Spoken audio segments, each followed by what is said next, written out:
Un tagad iepazīsimies ar dažiem no izstādes Riga Food 2010 dalībniekiem, un pirmais no tiem varētu ieinteresēt kafijas mīļotājus.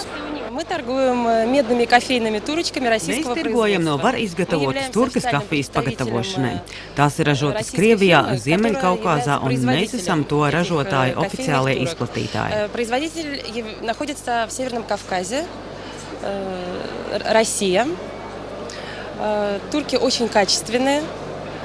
Kafijas turkas ir ļoti kvalitatīvas. Kafija tajās izdodas pati garšīgākā, aromātiskā un ar biezu konsistenci. Pagatavošanai var izmantot jebkuru veiklā nopērkamo malto kafiju, taču tai noteikti ir jābūt smalka maluma. Turkā būtu jāizmanto tik smalki malta kafija, cik vien tas iespējams.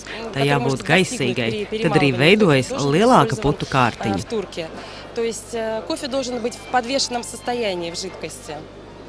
И чем мельче помол, тем больше пенка, тем приятнее кофепитие.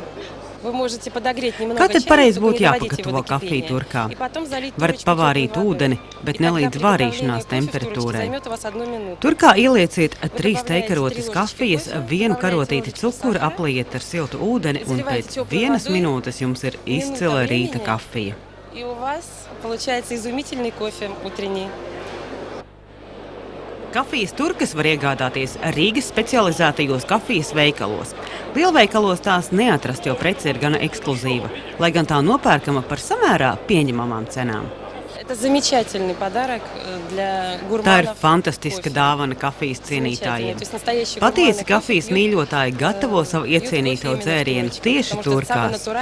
Tā ir pati dabiskākā, pati kvalitatīvākā un arī ar vislielāko kofīnu daudzumu.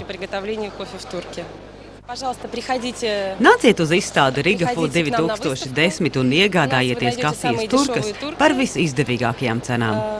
Для приготовления самого вкусного в мире кофе.